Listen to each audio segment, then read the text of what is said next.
자, 우리 옆에 분과 인사하겠습니다. 믿음의 사람이 됩시다. 세 번에 걸쳐서 모세의 믿음에 대하여 살펴보고 있습니다. 모세는 120세를 살았습니다. 우리가 잘 아는 대로 그의 삶은 40년씩 3기로 구분할 수 있습니다. 애굽에서 살았던 40년, 광야에서 보낸 40년, 그리고 출애굽의 지도자로서의 40년입니다. 하나님은 먼저 모세를 애굽에서 40년 동안 훈련시키셨습니다. 그리고는 광야로 인도하셨습니다. 하나님은 모세의 자아를 완전히 깨어지게 하는데 40년을 쓰셨습니다. 그리고 난 후 하나님은 모세를 40년 동안 출애굽의 지도자로 사용하셨습니다. 오늘 우리가 읽은 히브리서 11장 24절에서 26절은 모세가 장성했을 때, 곧 그의 나이가 40세가 되었을 때의 일입니다. 말하자면 제1기의 삶을 끝내고 제2기의 삶으로 넘어가는 전환기 때 되어진 일입니다. 본문에 나타난 모세의 믿음을 살펴보면서 하나님께서 주시는 은혜를 함께 나누고자 합니다. 오늘은 그 세 번째 시간입니다. 모세는 참으로 드라마틱하고 멋진 삶을 살았습니다. 그의 삶은 기적으로 가득했습니다. 그가 태어나서 생명을 보존한 것 자체가 기적입니다.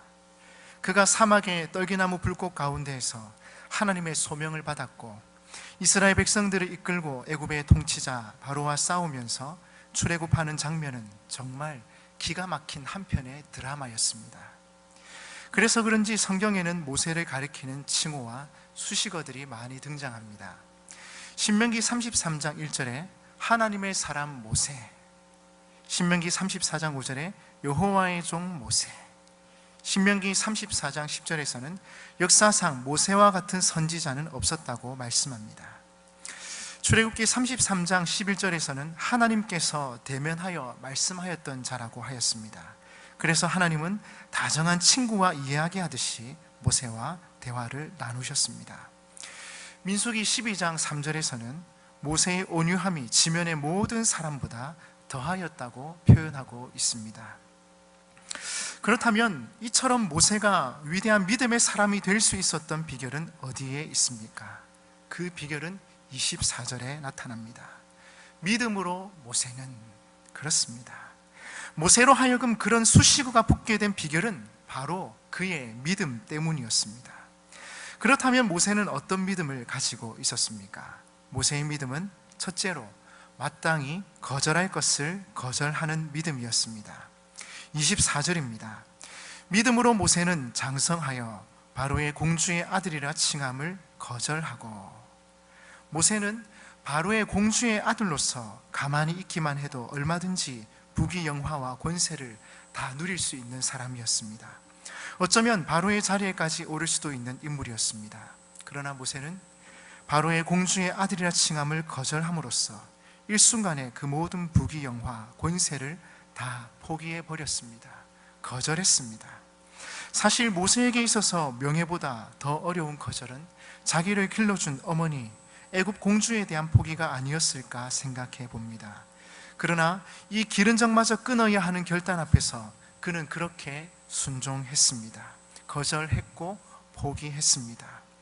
그렇다면 모세는 어떻게 해서 거절할 용기를 갖게 되었습니까? 24절입니다. 믿음으로 모세는, 그렇습니다. 그가 가진 믿음 때문이었습니다. 모세는 명예, 부, 성공, 권력, 애정이 중요하지 않아서 끄는 것이 아니었습니다. 그 어떤 것이라 할지라도 하나님이 더 중요하기에 거절하고 포기해버리니 이것이 모세의 믿음이었던 것입니다. 믿음의 사람들은 무엇을 하든지 하나님을 먼저 생각합니다. 하나님을 생각하면 거절해야 할 때 거절할 수 있습니다. 포기해야 할 때 포기할 수 있습니다. 그러므로 사랑하는 여러분, 오늘 하나님께서 우리에게 어떤 믿음의 사람이 되기를 원하시는지, 무엇을 거절하고 포기하라고 하시는지 그분의 음성을 들을 수 있기를 바랍니다. 참된 믿음은 하나님이 가장 소중하기에 하나님을 섬기는 데 방해되는 것들을 포기할 줄 알고 거절할 줄 아는 것입니다. 그런 믿음의 사람 되시기를 주님의 이름으로 축복합니다. 둘째로, 모세는 어떤 믿음을 가지고 있었습니까? 모세의 믿음은 더 좋은 것을 선택하는 믿음이었습니다. 모세가 세상의 좋은 것들을 포기할 수 있었던 것은 바로 더 좋은 것을 선택하려 했기 때문입니다. 그래서 포기하고 거절했고 결국은 더 좋은 편을 선택했습니다. 25절입니다. 도리어 하나님의 백성과 함께 고난받기를 잠시 죄악의 낙을 누리는 것보다 더 좋아하고, 모세의 믿음은 잠시 죄악의 낙을 누리는 것보다 하나님의 백성과 함께 고난받기를 더 좋아하는 믿음이었습니다. 거절이 소극적인 차원이라면 선택은 적극적인 차원이라 할 수 있습니다. 우리의 거절과 포기는 거절을 위한 거절이 아니라 선택을 위한 거절이어야 합니다. 거절 그 자체의 의미가 있는 것이 아니라 보다 나은 선택의 의미가 있다는 말씀입니다. 그렇다면 모세는 무엇을 선택했습니까? 그는 믿음으로 선택했는데 바로 하나님의 백성과 함께 고난받기를 선택했습니다. 그 이유가 무엇입니까? 그 길은 하나님의 백성들과 함께 가는 길이요, 하나님께서 약속하신 축복이 있는 길이었기 때문입니다. 모세는 믿음으로 더 좋은 것을 선택했습니다. 하나님의 자녀답게 하나님의 백성들과 함께 고난받기를 더 좋아했던 것입니다. 여러분, 믿음은 바른 선택을 하게 합니다. 포기해야 할 것을 포기할 줄 알고 선택해야 할 것을 선택하게 합니다. 그러므로 간절히 원하기는 하나님이 기뻐하시는 것을 선택하는 믿음의 사람이 되시기를 바랍니다. 잠시 편하고 좋은 것보다 고난의 길이지만 하나님의 백성다운 삶을 선택하는 믿음의 사람이 되시기를 주님의 이름으로 축복합니다. 얼마 전에 주일날 한 선생님과 저희 둘째 아들 하준이가 하는 얘기를 엿듣게 되었습니다. 선생님이 하준이에게 이렇게 얘기했습니다. 하준아, 선생님하고 좀 공부 좀 할까? 싫은데요? 선생님이 조금 당황했습니다. 아, 그래, 공부 조금만 하고, 그래, 얘기 좀 하고, 그러면서 조금 공부 좀 할까? 싫은데요? 선생님이 많이 당황하셨습니다. 그럼 하준이는 뭘 좋아하니? 운동요. 그래? 그럼 운동하면서 얘기 좀 할까? 공부 좀 할까? 아니요, 저는 운동이 좋은데요. 제가 그 모습을 보면서 깨달은 것이 있었습니다. 자신이 좋아하는 것이 분명했습니다. 선명했습니다. 여러분, 우리가 그리스도인이라 하지만, 믿음의 사람이라 하지만 세상도 좋고 교회도 좋고 돈도 좋고 명예도 좋고 예수님도 좋다면 문제가 있는 것입니다. 우리의 색깔이 분명해야 합니다. 나는 예수님이 좋습니다. 나는 하나님이 제일 좋습니다. 우리의 우선순위가 분명해야 합니다. 여기 우리 크루 친구들이 앞에 나와 있지만 끌려온 친구들도 있을 거고 자원하는 마음으로 온 친구들도 있겠지만 더 좋은 것을 선택하고 거기에 대해서 후회가 없기를 바랍니다. 아이고, 우리 목사님 또 오늘 잔소리가 또 많아지겠네. 네, 많아질 겁니다. 후회하고 계시는 분들이 있습니까? 여러분, 그러지 맙시다.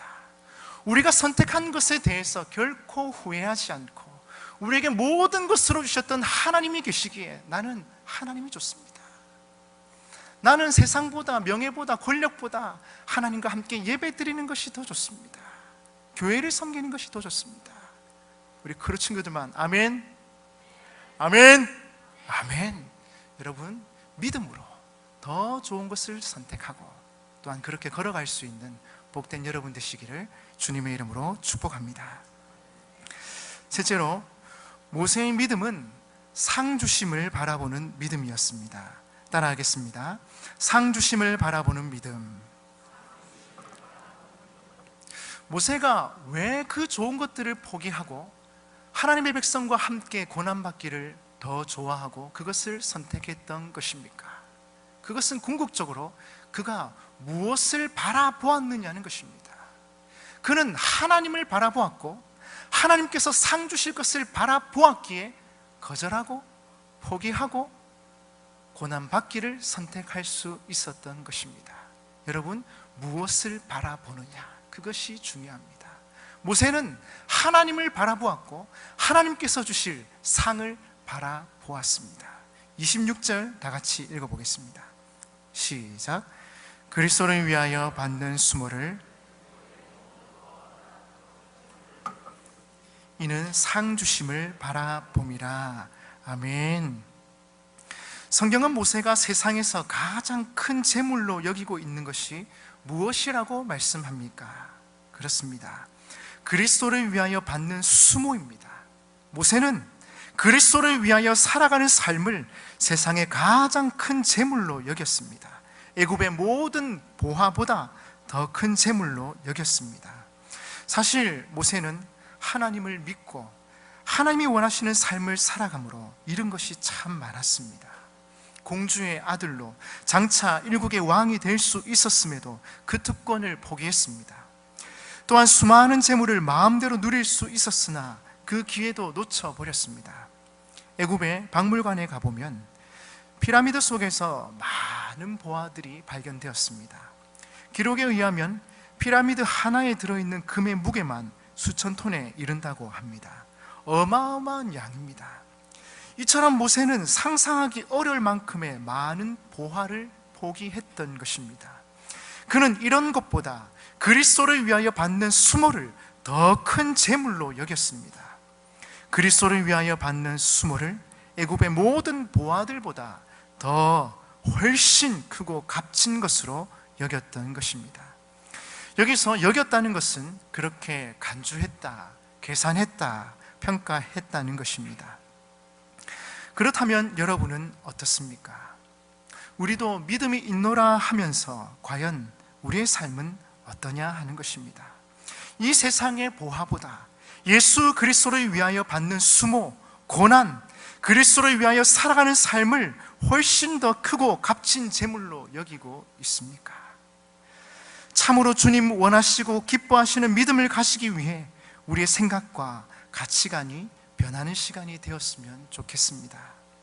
예수님을 위하여 받는 손해, 고난, 수치, 고통, 예수 그리스도를 위해 살아가는 그 삶이야말로 이 세상에서 가장 크고 값진 재물임을 깨달아야 할 것입니다. 그리하여 우리의 삶이 예수님을 위하여 살아가는 복된 삶이 되었으면 합니다. 예수님을 위해 받는 손해, 고난, 핍박을 기꺼이 감사하는 자가 되시기를 주님의 이름으로 축복합니다. 그렇다면 모세가 그리스도를 위하여 받는 수모를 애굽의 모든 보화보다 훨씬 더 크고 값진 재물로 여겼던 이유가 무엇입니까? 무엇 때문에 이런 가치관의 변화가 일어났냐는 것입니다. 26절 하반절에 이렇게 기록하고 있습니다. 이는 상 주심을 바라봄이라. 이는 상 주시는 이심을 바라봄이라. 그렇습니다. 모세는 하나님께서 주실 상이 얼마나 크고 후한지를 믿음으로 바라보았습니다. 이는 상 주심을 바라봄이라. 그러했기에 그런 선택을 할 수 있었던 것입니다. 그리스도를 위해 살아갈 때 분명 우리 주님은 후한 상을 주시는 분이십니다. 아멘이십니까? 주님을 위해서 하는 희생, 수고, 고난, 그때 주님께서는 우리와 함께 하시고 우리의 삶을 선하게 인도해 주십니다. 미국 필라델피아에 있는 어느 선박 회사에서 있었던 일입니다. 어느 토요일이었습니다. 물건을 잔뜩 실은 선박이 그날 오후에 도착을 했습니다. 사장은 회사의 모든 직원을 다 불러 모아놓고 이렇게 말했습니다. 내일이 일요일인 것은 잘 알지만 선박이 이제 당도에 있으니 내일 모두 출근하시기 바랍니다. 그리하여 짐들을 다 내려주시면 좋겠소. 그러자 한 청년은 난색을 표하면서 이렇게 말했습니다. 사장님, 저는 일하는 것 자체를 싫어하는 것은 아닙니다. 그러나 내일은 주일입니다. 저는 교회에 가서 하나님께 예배를 드려야 합니다. 그래서 내일은 출근할 수가 없습니다. 사장이 그 말을 듣고서는 매우 언짢아했습니다. 그래서 퉁명스럽게 이렇게 말했습니다. 그래? 그럼 어쩔 수 없구만. 난 자네 같은 사람을 쓸 수 없네. 회사를 그만두게. 어쩔 수 없이 그 청년은 주일을 성수하기 위해서 그 선박회사를 그만두게 되었습니다. 그는 새로운 직장을 찾기 위해서 부지런히 뛰어다녔습니다. 그러나 새로운 일자리는 쉽게 찾아지지 않았습니다. 그러던 어느 날 그 선박회사 사장에게 친구로부터 전화가 왔습니다. 이보게, 이번에 새로운 은행을 열게 되었는데 믿을 만한 사람이 있으면 좀 추천을 해주게. 그때 선박회사 사장은 가만히 생각하다가 뜻밖에도 자기가 해고했던 그 청년을 친구에게 소개해 주었습니다. 그러면서 이렇게 말했습니다. 그 청년은 자기의 환경이나 여건에 따라서 자기의 믿음과 신념을 바꾸는 사람이 아닐세. 그러니 자네가 믿고서 은행을 맡길 수 있는 사람이라고 생각하네. 그래서 그 청년은 그 은행에 발탁이 되었습니다. 물론 그 전보다도 더 좋은 대우를 받고 말입니다. 사랑하는 여러분, 그렇습니다. 우리가 믿음으로 한 일에 대해서는 하나님께서 반드시 아름답고 좋은 것으로 보상해 주십니다. 아멘이십니까? 따라서 우리가 받을 상이 얼른 주어지지 않고 받을 때까지의 기간이 길어질 수도 있습니다. 그러나 낙심할 필요가 없습니다. 하나님께서 우리가 행한 대로 다 갚아 주실 것이기 때문입니다.